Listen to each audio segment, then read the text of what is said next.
I did intend for this video to be a reaction to a transphobic documentary from PragerU, but I just can't be bothered to watch that right now, so I want to do something more happy. Yay. Hey Spuds, it's Jamie, welcome back to another video first video on the channel. I don't know, but welcome either way. I remembered my intro this time, I forgot it in the last video. Yay! Double yay for this video. Because today we're looking at good trans anatomy instead of looking at transphobia. I will look at that documentary, I've been wanting to do it for ages. It's the D-Trans one from PragerU. You might have heard of it. I want to react to it, but I don't want to react to it right now, so we're gonna do something way more wholesome and look at just some examples of people saying lovely things about trans people getting the trans experience right, mic drop trans statements, you know, all that kind of lovely stuff where you just read it and you're like, oh, thank God. Yes, this is what we need to be hearing more of about the trans community. So that's what we're going to be looking at. Some of it is from cis people, some of it is from trans people. And I just like to highlight some of the positive stuff that some people are saying and some people are doing out in the world in relation to the trans community. Yay. Lots of yays. Are you ready? Just 3% of queer Brits use trans exclusive acronym LGB, study finds. I mean, to be fair, that's 3% too many, but as it's pushed so much that transphobia is rampant and, you know, kind of a lot of lesbians are feeling erased by trans people and are transphobic, and TERFs like us to believe that there are significantly more transphobes out there, including transphobic LGB people. There really isn't. They are just incredibly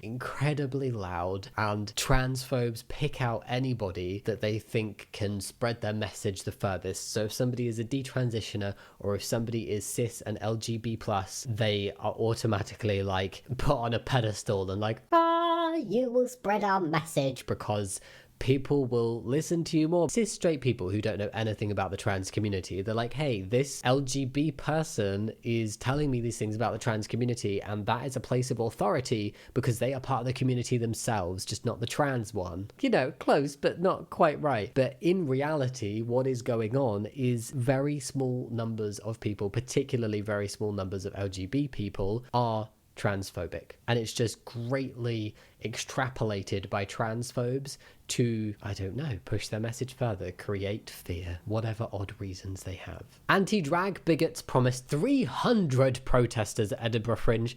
Only 8 turned up, and I tell you what, 8 is a pretty good turnout for them. The amount of times that it's like, yes, here's this anti-trans protest, and it's 2 women outside of Costa, 5 people outside of Primark, 8 people at Edinburgh Fringe. They don't show up. They sit on their keyboards and they spout shit, but then they don't actually show up for these protests because they're embarrassed, they don't want people to know they're transphobic, they don't care enough about it to show up. I don't know what reasons people have, but what I do know is that pro-trans events and protests and marches have thousands to tens of thousands of people. There were 30,000 people that attended the trans prides in the UK this year, not combined, at each. And that is the turnout that you can get for support of the trans community. This 8 people showing up, even 300 would have been pathetic, kind of, but like they didn't even get that. 8 people showing up to be transphobic, and you compare that to the tens of thousands of people that show up to show trans support, and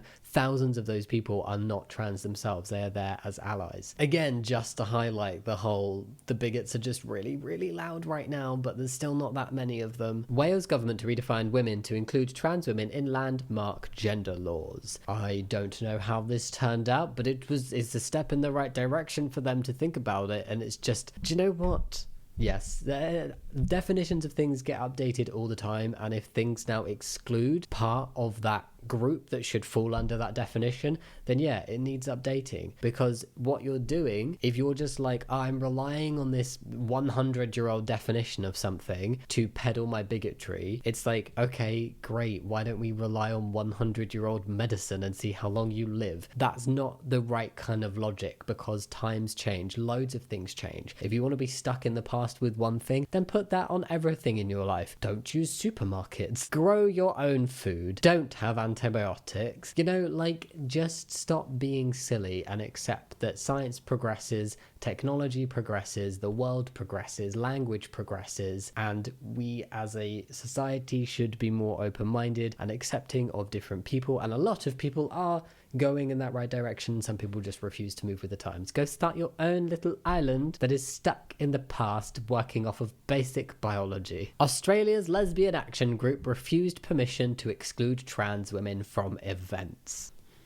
I mean, and the thing, like, imagine, put that on anything else, because trans women are women, right? And trans women who are lesbians deserve to be in lesbian spaces just as much as cis women who are lesbians. Because all it is segregation of different groups within a umbrella group. So the umbrella group being women. And we saw 50 years ago or so there being racial segregation. Then we saw segregation based on sexual orientation, and now we're seeing segregation based on being trans or not. If you take anything else, just like that could have been something else that was random. It's like, okay, all women under 5'3" are not allowed to use the women's bathrooms. I mean, it just sounds ludicrous. And that's, to people who know and understand that trans women are women, that is how ridiculous it sounds for trans women to be excluded from women's spaces and women's events. So this just seems incredibly logical to me. Like, it's almost like weird to be including it in this because it should just be a thing. But unfortunately, there are such loud voices, such hateful, loud people who want to exclude trans women from women's spaces that these wins like need to be celebrated and highlighted still. A controversial lesbian organisation has had its request to exclude trans women from their events rejected by Australia's human rights commissions.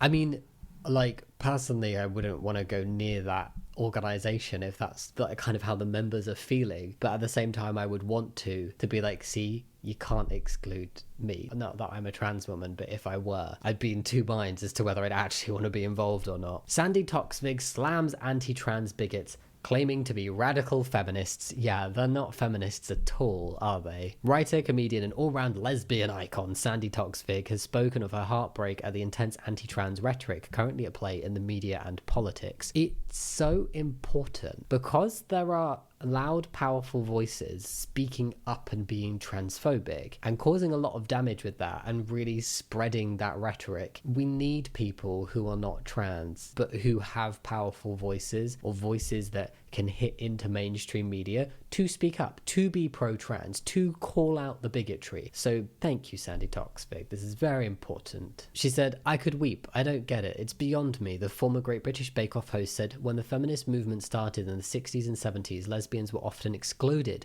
because we were told that we would make the movement less palatable. I have been excluded myself, so how could I do that to someone else? It fills me with rage." During the interview, Sandi Toksvig also took aim at the Church of England over its refusal to offer same-sex marriages and the fact unelected bishops have seats in the House of Lords. Just say it all. Get it all out there. But it honestly doesn't make sense to me. Although we've established it's a very small percentage of lesbians who are actually transphobic, that voice is being peddled so much. We're hearing quite a lot of loud voices from a very small number, but of lesbian transphobic women and people who are then going, listen to this LGBT plus person. We don't care about the T and neither do they, so why should you? It's really important to hear the other side of it, and also to be reminded and remind those people who are in the LGBT plus community and being transphobic, like, why are you peddling the same level of hate and bigotry that like cis LGBT plus people saw a couple of decades ago? How can you do that? Like, I think Sandi Toksvig summed it up really well. It's like she saw herself being excluded from things for being a lesbian, and now that same thing is happening to trans women. So how can you sit back and let that happen, and especially stand forward and like promote that happening if it's literally happened to you? All you're doing is recycling the hate and becoming part of that cycle. Men will fake being trans. Oh, is this about like, oh, cis men will fake being trans women to gain access to women's spaces? Lol, dudes won't even wear pink or drink soy milk because they fear emasculation. But yeah, they'll pretend to be women to prey on women in a culture of normalized sexist violence enacted by men against women in broad daylight with impunity. Sure, Jan, it is such a pile of bullshit. What actually would make it a lot easier for predatory cis men to prey on women in spaces like public bathrooms and changing rooms is if trans men were forced to use women's spaces, which is what bigots are pushing. They are pushing for trans women to not be allowed into the women's spaces. So, you know, without being hypocritical, they would therefore need to push for trans men to be excluded from men's spaces and pushed into women's spaces. It confuses. I have to think about it because like the transphobia is confusing. And it's like, you do realize that would then mean that cis men could just say, I'm a trans guy, and walk into a women's bathroom, right? It's just not a thought out process. It's not a thought out logic because there's no substance behind it. It's just one random thing that transphobes have picked out the air, latched onto because other people are listening to it, and just run with, but without actually thinking about whether it makes any sense. And it doesn't make sense. Early in my transition, the law was you needed transsexual surgery to change the gender marker on your ID cards. There was no legal definition for transsexual surgery, and since I'm a transsexual who had a surgery to remove their tonsils, that is how I qualified to change them. I had a friend who was a trans woman and a lawyer who helped me figure this out. LMAO. Oh my god. Talk about a hilarious loophole. I mean, awful that you had to have some kind of literal surgical procedure to change your gender marker on your ID cards. I'm not sure what country that's in. In the UK, that isn't necessary to have surgery. You just need letters and evidence and to have been like living as your gender for X amount of years before you can apply. But to actually have surgery, I love the fact that it was like, yeah, mate, I don't have tonsils, so therefore I get to change my gender ID. I find this funny. I do. I just can't get past the fact that you needed to have surgery to change your gender marker, and this person was fortunate enough to find a loophole and find somebody that helped them find that loophole and like work through it and get the gender marker changed on their ID. But just like the process behind that, it's again back to the whole thing of like, they've just not thought out their arguments well enough. They've not thought out these laws. They're like, okay, how can we be transphobic? How can we make trans people's lives more difficult? And then not thought beyond that and just run with something that doesn't work. And I hope a lot of other people that were in this situation have read this and been like, okay, I'm doing that. And this government just got a bunch of applications that were like, Yes, I had a toenail removed when I was 14. Therefore, change my gender marker. if transphobia stopped existing tomorrow, the lives of trans people would improve immensely. Oh my god, yes it would. If trans people stopped existing tomorrow, transphobes would move on to talking about the gay issue. This is painfully true. It's almost like it's fashionable. It's the transphobes that are going along with a trend. It's trendy to pick on trans people among these transphobic circles. 20 years ago, it was trendy to pick on gay people. Like, there's always a group that is picked out in society and been like, great, you are the flavor for bigotry this decade. It's awful. I'm laughing, but it is awful. And it's all the same arguments. It would be lovely if transphobia just stopped existing. That would be fantastic. I like data. The right always claims that it's the LGBTQIA plus community is coming after and hurting kids. Well, when you show them actual stats, they will probably block you. It's not what they think, not even close. Let's see who really hurts children. Crimes against children. The biggest one is family/known. Then it looks like religious employment, potentially, or something religious employment. Teacher, other, police, politicians, doctor, and then the teeny tiny minuscule ones that you can barely see, transgender, drag queens. Crimes against children, this is a more detailed breakdown. So other is the biggest category. Then we've got family, friend, neighbor. So a known person is next on that list. Family member, church employees, priests/brothers, politicians, Mormon leaders. Transgender is way down at the bottom. I hear deafening silence over protecting children from all of the other groups, aside from trans people. And I don't want to hear arguments of, yes, well, there are fewer trans people. There are not that many trans people, because it's the exact same bigots who are like, there is a epidemic of transgenderism in the world. It's contagious. All of the teenagers are transing themselves. That's what they say on one hand, but also on another, we're looking at some quite niche groups here, like politicians and Mormon leaders and priests, who are all still coming higher than trans people, and also are not very incredibly super plentiful. They're not as common as, family members and other. So let's stop with the bullshit that trans people pose a risk to children. There are bad eggs in every single community, but it's only when it comes to marginalized communities who receive hate, such as LGBT plus people, that when 1, 2, 3 people from that community make the news doing something bad, suddenly the whole community is bad. But that is not the case, because if you did that for every single group of people within society, no matter how niche you got, you would find somebody bad, someone from that community who had done a bad thing that you would want to stop from happening ever again. And so therefore, everybody is bad. Nobody is allowed to do anything. Everybody has to do everything by themselves. Single bathroom stalls and changing rooms for everybody. We don't do that because you can't do that, because it's not a sustainable solution. What people are doing by going after the trans community is distracting from the real issue that is going on. And they're like, ha, look, blame trans women. Look over there. Look over there! Trans women are the problem. Let's forget about actually addressing the problem of predatory cis men, you know? I like how in the context of trans affirming care, successful treatment in 99% of cases is treated as dangerous, whereas in all other areas of healthcare, 99% success rate would be treated as an absolute miracle. Having a child has a 7% regret rate. A knee replacement has anywhere between 6 to 30% regret. Across all types of surgery, the regret rate is 14%. Transition and trans-related surgeries have a 1% regret rate, held to a different standard purely because of transphobia. It is atrocious. We have all of the stats and all of the information. Do you know, I said I was going to do this as like a wholesome video, and it's not made me angry because I appreciate this exists, but it's just made me so frustrated and like refreshed my memory of how absolutely frustratingly ludicrous transphobia is and transphobic arguments are, because they are all based on hate and lies, and they ignore all of this information. And for some reason, certain people listen to the bigots and don't listen to the trans community, and don't listen to the science, and don't listen to the facts and the statistics. Trans girls, we're lesbians. TERFs, no, you're just straight men preying on gay women. Trans girls, start dating each other. TERFs, I must be a victim in this situation somehow. Oh, the self-victimization of TERFs is just ridiculous. That sentence, no, you're just straight men preying on gay women. It's horrible because it's a truthful thing that TERFs say, and some of them believe it. I don't know if all of them believe it, or some of them are just saying it to try and be like, look, I'm bigoted and I don't think there's a reason for being bigoted, but my gut is telling me I'm right, so therefore I'm just going to say anything to get other people to listen to me, and I don't care if I'm right or wrong because I am so convinced in my hatred.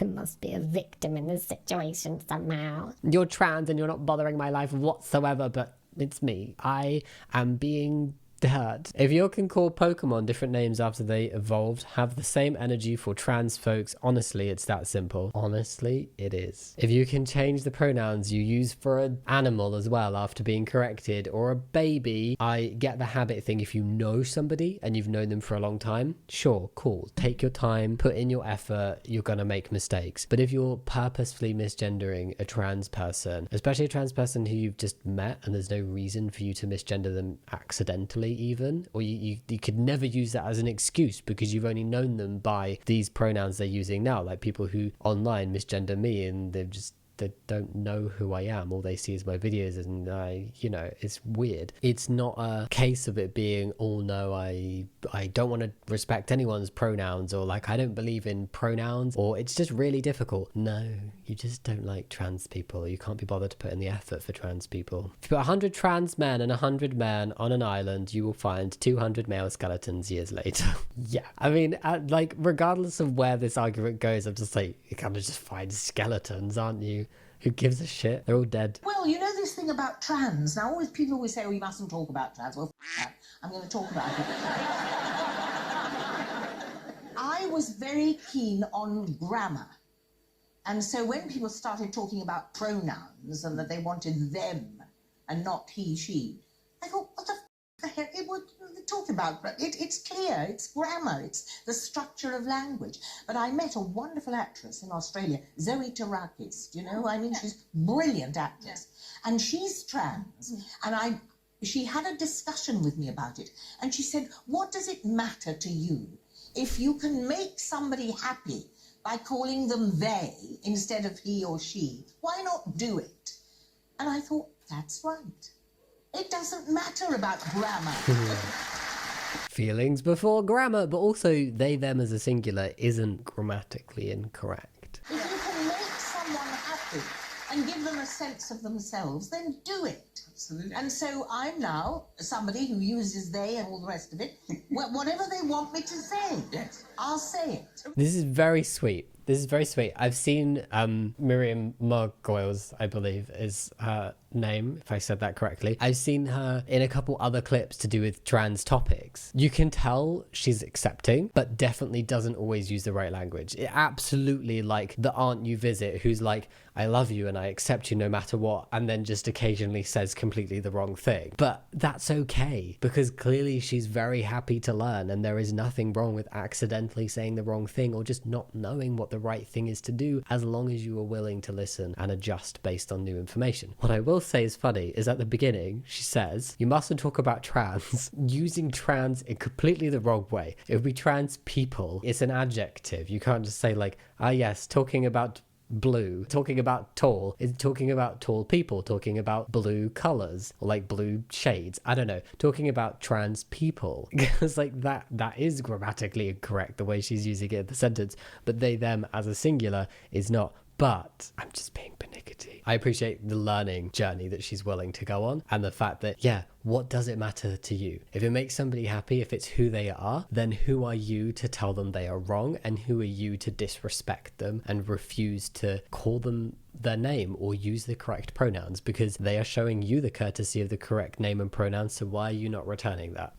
Your personal belief doesn't change who somebody is. Rishi Sunak. Well, he did a big balls up, didn't he? Horrible person. Awful statement, awful thing to do. If you don't know, he recently made a transphobic quip during Prime Minister question thingy whilst the mother of a murdered transgender teenager was in the same room as him. It's atrocious anyway, on a personal level, an individual level atrocious, because Brianna Gay's mother was there. Somebody, Freddie McConnell, wrote an article about it and summed it up so beautifully in that it deserved to have an outcry regardless of whether Brianna's mother was present or not, but it had an outcry because she was present, and it humanized trans people. Like, Rishi Sunak wasn't just mocking and taking a jab at this blob of people that other people can pretend isn't actually anyone on a human level. No, that day he was making a transphobic quip, and it hit personally to the mother of a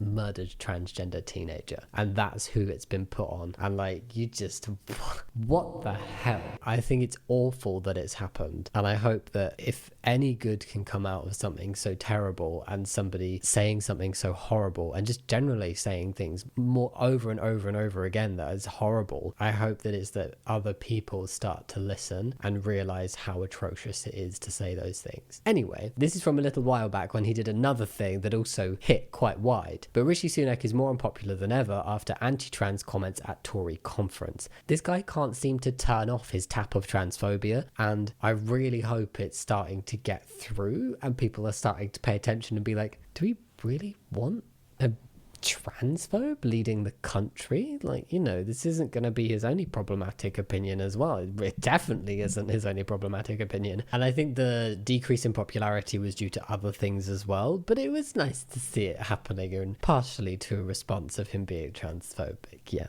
The problem is I'm not fully convinced that all the politicians that say and do transphobic things are actually genuinely transphobic themselves. I mean, I think at best they're incredibly just neutral, and they care more about their politics and being popular in the game of politics than they do about human beings, which is terrible in of itself. I think a few years ago it started to become like a popular political thing to use trans people in a political way, of being like, oh yeah, I don't like trans people, and then you get all the bigots votes, thinking that there are a lot of bigots and a lot of transphobes and a lot of people out there who would be happy with having somebody in power who wants to restrict the rights of trans people, when in reality 8 people showed up to Edinburgh Fringe to protest. They're loud, but they're not plentiful. So unfortunately, the transphobic angle as a political play in the long run is going to backfire, because there's just not enough people out there who are passionately transphobic, where transphobia would make them change their vote. You know, there's maybe a handful, but there's not enough to sway an entire general election. I support trans kids.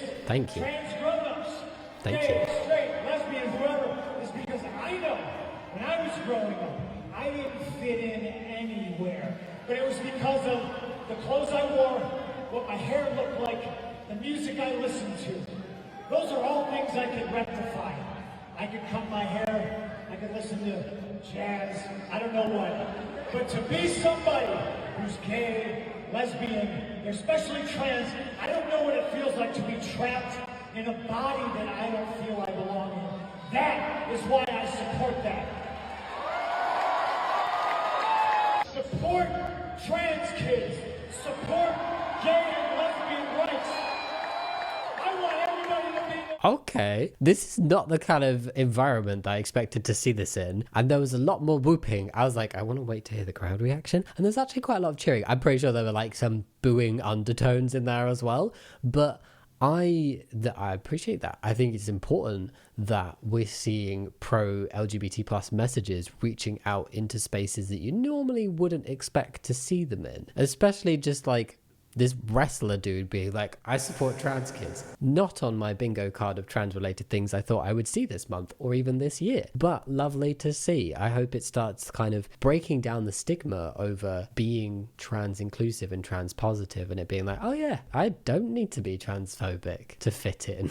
It's not cool to be transphobic, because it's really not. And on that note, that was the last bit of good trans anatomy, which is just really like a positive look at trans things and people getting trans things right or right enough. Yeah, thanks so much for joining this video. I hope you liked it. I think it was a lot better than watching a transphobic documentary, but I will do that. If you like this video, think about giving a thumbs up and subscribing if you want to, but no pressure if you don't. And yeah, as always, thank you so much for watching. I'll see you next time. Much love. Bye.